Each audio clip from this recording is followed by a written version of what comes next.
আরও একবার একটা পাহাড়ের গল্প নিয়ে হাজির হয়েছি বহুদিন পর। এই গল্পে থাকছে মেঘের চাদরে মোড়া পাহাড়, শ্বেত শুভ্র কাঞ্চনজঙ্ঘা, সবুজ চাদরে মোড়া চা বাগান, পাহাড়ি ঝর্ণা, খরস্রোতা নদী। কি নেই? তাহলে বরং চলো প্রথম থেকে শুরু করি। শুরু হয়েছিল 29শে এপ্রিল মঙ্গলবার শিয়ালদা স্টেশন থেকে রাত 8:35 কাঞ্চনকন্যা এক্সপ্রেসে চেপে। আজ আমাদের ট্রেন হচ্ছে কাঞ্চনকন্যা। এই কাঞ্চনকন্যাতে আমরা আগেও যাত্রা করেছি। লাস্ট টাইম যখন নর্থ বেঙ্গল গেছিলাম সান্দাকফুতে, তখন আমরা কাঞ্চনকন্যাতেই গেছিলাম, কিন্তু সেটা ছিল ICF কোচ। কিন্তু এটা এখন নতুনভাবে ট্রেনটা এসছে LHB কোচ করে, আর সেই ট্রেনেই আজকে আমরা যাত্রা করছি। তোমাদের আশা করছি ভালো লাগবে। আমি দেখাবো পুরো জার্নিটা, তোমরা দেখতে থাকো আমার ভিডিও। এবারে আমাদের ছিল একটা সাইড আপার আর তার সাথে এই 3টে সিট। অনেকদিন আগে টিকিট কেটেও মনের মতো সাইড লোয়ারটা কিন্তু এবারে পাইনি। যাই হোক, দেখো এখানে বালিশ আর কম্বল আগে থেকেই দিয়ে রেখেছে। আর আমাদের ট্রেন ঠিক 8:35 সময় কিন্তু ছেড়ে দিল। শিয়ালদা থেকে ট্রেন ছেড়ে দিয়েছে। ফার্স্ট স্টপেজ হচ্ছে এটার বিধাননগর, সেখানে একটু হোল্ড করে দাঁড়াবে দক্ষিণেশ্বর, আর তারপর যাচ্ছে ডাইরেক্ট কামারকুণ্ডু।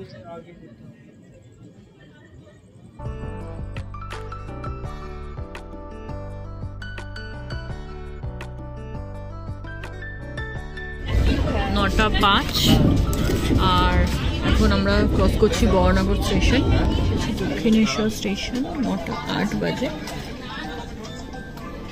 এখানে 2 মিনিটের হল্ট আছে। এবার চলো তোমাদের সঙ্গে এই ট্রেনের কিছু ডিটেলস শেয়ার করা যাক।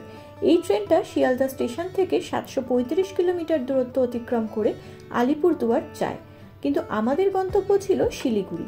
দার্জিলিং মেল বা পদা থেকে যদি টিকিট না পাও, তাহলে নিঃসন্দেহে এই ট্রেনকে বেছে নিতেই পারো। শিলিগুড়িতে যদি টিকিট না থাকে, তাহলে নিউ মাল জংশনের টিকিট কেটে নেবে এবং শিলিগুড়ি নেমে যেতে পারো। আমরাও কিন্তু ঠিক এটাই করেছিলাম। তাতে একটু টাকা বেশি পড়ে, কিন্তু ট্রেনের টিকিট তোমার কনফার্ম হয়ে যাবে। আমরা যদিও বাড়ি থেকে খাবার এনেছিলাম, কিন্তু এই ট্রেনে প্যান্টিকারের ফ্যাসিলিটিও আছে। ট্রেনে কিন্তু পরিষ্কার পরিচ্ছন্ন বেশ ওয়াশরুম আর বেসিনও আছে, জলও আছে, এখানে অসুবিধা নেই সেরকম জলের প্রবলেম। আর তাছাড়া হ্যান্ড ওয়াশও আছে, আর এদিকে কিন্তু একটা ওয়েস্ট বিনও দেওয়া আছে। আর ইন্ডিয়ান আর ওয়েস্টার্ন দুটো টয়লেটই আছে। আমরা ডিনারটা তো সেরে নিয়েছি। এখন বাজে 10টা 3। আমাদের এখন কিন্তু বর্ধমান ঢুকে যাওয়ার কথা ছিল, কিন্তু আমাদের ট্রেনটা 20 মিনিট মতো লেট আছে। আশা করছি রাত্রিবেলা এই লেটটা যেটা আছে সেটা মেকআপ হয়েই যাবে। এখন দেখাচ্ছে বর্ধমান ঢুকবে 10টা 23-এ। বর্ধমান ঢুকলাম 10টা 2-এ ঢোকার বদলে ঢুকেছি 10টা 41।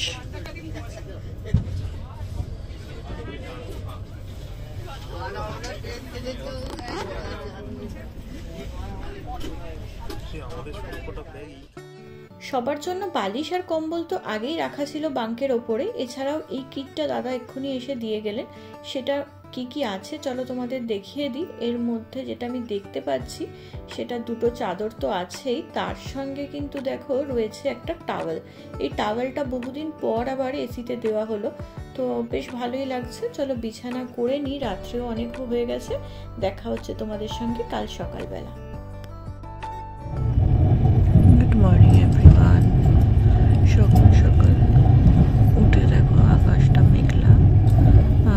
ট্রেনটা অনেকটাই লেট ছিল, রাত্রিবেলা সেরকম তোমাদের বলেছিলাম প্রায় 1 ঘন্টা, কিন্তু এখন দেখাচ্ছে যে অলমোস্ট 20 to 21 মিনিটস লেট। আশা করছি আমরা টাইমেই পৌঁছে যাবো। এটুকু টাইম তো মেকআপ করেই নেবে। এখন আমরা ডালখোলা আসছি, ডালখোলার কাছাকাছি পৌঁছে গেছি। এখন বাজে 5টা 54, আর এখন আমাদের ট্রেন ঢুকলো কিষানগঞ্জ। আর 26 মিনিট লেটে এখনো ট্রেনটা রান করছে। এখন 7টা 14, আর আমরা হচ্ছি এখন নকশালবাড়িতে। নকশালবাড়ি ছেড়ে দিল। এখনো আমাদের ট্রেনটা কিন্তু প্রায় 21 মিনিট লেটেই রান করছে, কিন্তু আমাদের ট্রেনটা পরিষ্কার পরিচ্ছন্ন ভীষণ, এবং যে খুব এসিটা খারাপ সেরকম না, প্রচণ্ড চিল্ড হয়ে গেছিলো রাত্রিবেলা। আমাদের ট্রেনটা কিন্তু খুবই পরিষ্কার পরিচ্ছন্ন। আগের বার কাঞ্চনকন্যায় কিন্তু বেশ নোংরা ছিল ওয়াশরুমগুলো, কিন্তু এবছর আমি যেটা দেখলাম সেটা কাঞ্চনকন্যার নতুন কোচ হওয়ার পর ওয়াশরুমটা কিন্তু পরিষ্কার পরিচ্ছন্ন। 2 দূরে একটু পাহাড়ের ছোঁয়া দেখতে পাচ্ছি, সেটা দেখেই মনটা কিন্তু খুব খুশি হয়ে যাচ্ছে। অলমোস্ট 2 বছর পর আবার যাচ্ছি আমি পাহাড়ে, তাই মনটা খুবই খুশি। আর দূরে পাহাড়গুলো দেখে সকাল থেকে মনটা একদম ভীষণ আনন্দে ভরে গেছে। শুরু হয়ে গেছে নর্থ বেঙ্গলের চা বাগান। ছোট ছোট যে চা বাগানগুলো আমরা দেখতে পাই ট্রেনে যাওয়ার সময়, সেগুলোও দেখতে শুরু হয়ে গেছে। আর তার সাথে পেছনে যে সুন্দর পাহাড়ের একটা স্কাইলাইন, সেটাও দেখা যাচ্ছে। মানে একদম পারফেক্ট নর্থ বেঙ্গলের স্টার্টিং বলতে পারো তোমরা। কিন্তু আমরা কিন্তু এবছর যাচ্ছি না নর্থ বেঙ্গল, আমাদের এবছরের গন্তব্য কিন্তু সিকিম। এই দেখো, তোমাদের তো ট্রেনের ভাড়াগুলোই বলা হয়নি। তোমরা যদি শিলিগুড়ি অবধি টিকিট কাটো তাহলে স্লিপার ক্লাসের ভাড়া পড়বে 340 টাকা, ইকোনমি ক্লাসের ভাড়া পড়বে 845 টাকা, থার্ড এসির ভাড়া পড়বে 920 টাকা, সেকেন্ড এসির ভাড়া পড়বে 1310 টাকা, আর ফার্স্ট ক্লাসের ভাড়া পড়বে 2180 টাকা। আর আমাদের মতো যদি নিউমাল জাংশন অবধি টিকিট কাটো তাহলে তার একটু বেশি ভাড়া পড়বে। সেটা আমি কি পড়বে সেটা ডেসক্রিপশন বক্সে লিখে দেবো।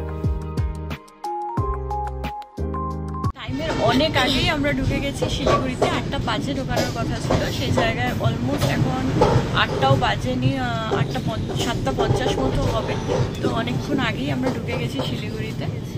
আমাদের গাড়ি আগে থেকেই বলা ছিল, সেইভাবেই আমরা গাড়িতে উঠে গেছি। এখন আমাদের বাজে 8:30, আমরা স্টার্ট দিচ্ছি গ্যাংটক যাওয়ার জন্য।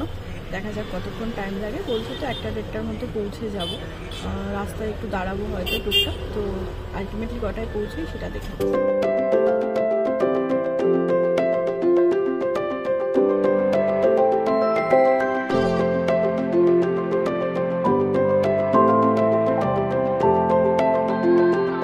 এখন আমরা মহানন্দা ওয়াইল্ড স্যাংচুয়ারির মধ্যে দিয়ে যাচ্ছি।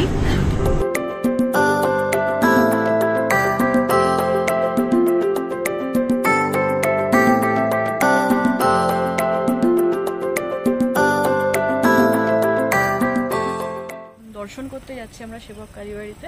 ফার্স্ট আমাদের আজকের ডেস্টিনেশন বলতে পারো সেবক কালীবাড়ি। মন্দিরের মধ্যে ফটো তোলা তো অ্যালাউ ছিল না, তার কিন্তু আমরা ঠাকুরটা দর্শন করলাম। ওখানে মা কালীর একটা মূর্তি আছে, এছাড়াও রয়েছে একটা দুর্গার মূর্তি, খুব সুন্দর। তোমরা আসলে কিন্তু অবশ্যই দর্শন করো, খুব ভালো লাগবে তোমাদের। এই জায়গাটা রাস্তাতেই পড়বে তোমাদের, অন দ্য ওয়েতে। অনেকেই আসলে তোমরা জানো, তাও আমি তোমাদের একবার ইনফরমেশনটা দিয়ে রাখলাম। রয়েছে জুতো রাখার স্ট্যান্ড, আর এদিকে তোমাদের পুজো দেওয়ার জন্য যদি তোমরা চাও ডালা নিতে পারো। আমরা পুজো দিইনি, যেহেতু সারা রাত্রির কাপড় জামা, তাই জন্য আমরা এমনি দর্শন করেছিলাম। যেসব ভর্তি ডালার দোকান।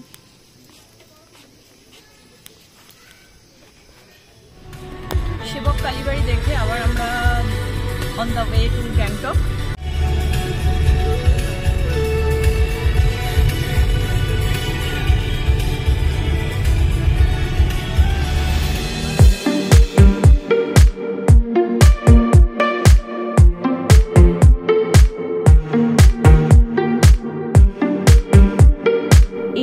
যেহেতু খুবই ধসপ্রবণ, তার জন্য কিন্তু সবসময় দেখি রাস্তায় কিছু না কিছু কাজ চলছে।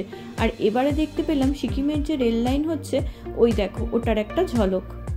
লামানি ফ্যামিলি রেস্টুরেন্ট, সবাই এখন আমরা ব্রেকফাস্টের জন্য ওয়েট করছি। অ্যাকচুয়ালি এই রেস্টুরেন্টটার সবই মানে ভেতরটা ভালো, এখনো খাবার দেয়নি আমাদের, ওয়েট করছি। সবটাই মনে হচ্ছে ভালো, কিন্তু প্রাইসটা অত্যাধিক বেশি। মানে এখানে 2টো ডিমের পোচ, সেটা 110 টাকা। তারপর মোমো 4 পিস, 8 পিস দেবে বললো, সরি, চিকেন মোমো 8 পিস 150 টাকা। এখন সাইজ দেখা যাক কীরকম দেয় না দেয়। তো আমরা অর্ডার করেছি 2টো চিকেন মোমো, আর মানে 2 প্লেট আমরা অর্ডার করেছি 2 প্লেট চিকেন মোমো আর একটা ভেজ নুডলস।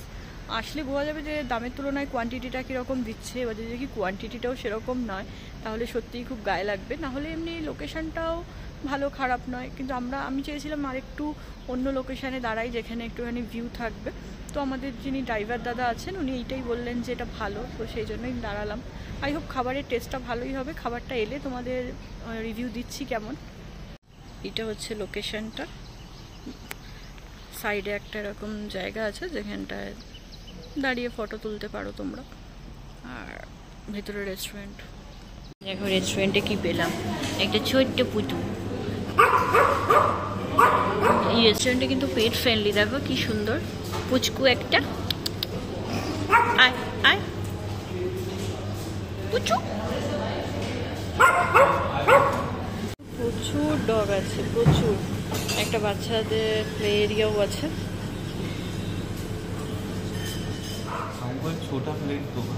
কেমন লাগছে বলো? প্রাইস অনুযায়ী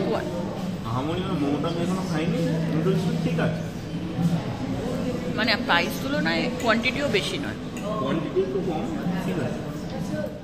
ব্রেকফাস্ট সেরে তিস্তাকে সঙ্গে নিয়ে পাহাড়ের আঁকা বাঁকা পথ ধরে আমরা এগিয়ে চললাম আমাদের গন্তব্যের দিকে।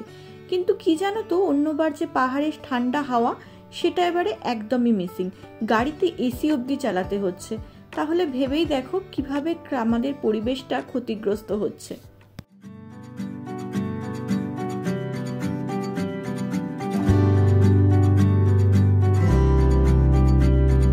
छोटी छोटी राहें मिलके कहीं दूर दूर मंजिल पर जाएगी। कभी छाँव छाँव कहीं धूप सताएगी। लंबी लंबी दूरी भी यूं ही चलते चलते कम होती जाएगी। कभी छाँव छाँव कहीं धूप सताएगी।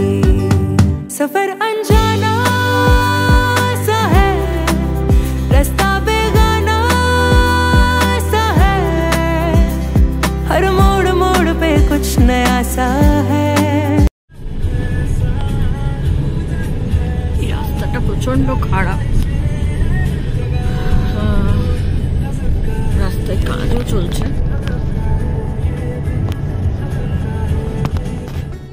আগেই যেরকম বললাম তোমাদের, এখানে রাস্তায় কিন্তু আমি যতবারই এসেছি দেখেছি বেশ ভালোই কাজ চলে সব সময়। আগের বার যখন কালিম্পং এসেছিলাম তখনও কিন্তু একই অবস্থা ছিল রাস্তার। আর এখন আমরা তিস্তা বাজার হয়ে ক্রস করছি তিস্তা ব্রিজ।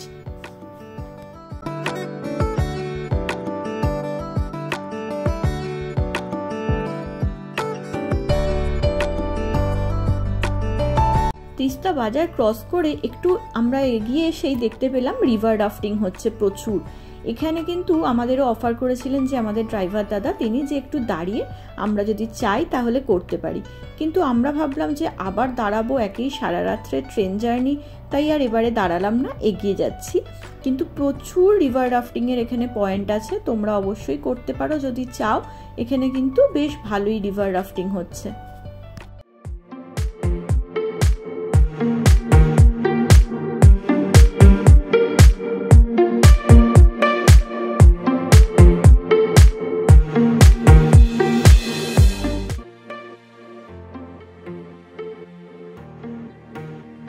এখন আমরা ক্রস করছি তাসি সেরিং ব্রিজ, আর সেটা ক্রস করেই আমরা পৌঁছে যাব সিংতামে। আমাদের এবারের ট্রিপ প্ল্যানটা তোমাদের একটু বলে দিই। আজ আমরা যাচ্ছি গ্যাংটক, পরের দিন নামচি হয়ে রাবাংলাতে স্টে করব এবং তারপরের দুদিন থাকবো পেলিংয়ে। এই ট্রিপটা মূলত সাউথ ও ওয়েস্ট সিকিমকে বেস করে। তোমরা চাইলে ডাইরেক্ট রাবাংলাও যেতে পারো, কিন্তু আমি যেহেতু প্রথম যাচ্ছি সিকিমে, তাই আমি ভেবেছিলাম একটু গ্যাংটক ঘুরে দেখব, তার জন্যই যাওয়া গ্যাংটকে। এইটা হচ্ছে আমাদের হোটেল, এই নিচে অ্যাক্সিস ব্যাংক, হোটেল আলফা। এখানে হচ্ছে এমজি মার্গে মহাত্মা গান্ধী স্ট্যাচু, ঠিক তার থেকে রেমন্ড শোরুম, অ্যাক্সিস ব্যাংক, আর এই উপরে হচ্ছে আমাদের হোটেল আলফা। এই ট্রিপের সবকটা হোটেল আমি চুজ করেছিলাম এমনভাবে যাতে যে মেন অ্যাট্রাকশন তার আশেপাশে আমি একদম থাকতে পারি। যেমন এই হোটেলটার একটা রুম থেকে যেরকম আমাদের পাওয়া যাচ্ছে এমজি মার্গের ভিউ, সেরকম আরও একটা যেটা আমাদের রুম সেটা থেকে পাওয়া যাবে একটা সুন্দর মাউন্টেন ভিউ। তোমাদের সঙ্গে এই হোটেলটার পুরো ডিটেলসটা শেয়ার করব নেক্সট ভিডিওতে। আশা করছি তোমাদের ভালো লাগবে হোটেলটা আর আমার এই পুরো ট্রিপ প্ল্যানটা। যদি তোমাদের ভালো লাগে তাহলে অতি অবশ্যই এই ভিডিওটাকে একটা লাইক করে দিও, আর আরও আপকামিং ভিডিও দেখার জন্য আমার চ্যানেলটাকে সাবস্ক্রাইব করে দিও। দেখা হচ্ছে তোমাদের সঙ্গে পরের ভিডিওতে, ততক্ষণের জন্য ভালো থেকো আর ভালোবেসো। টাটা।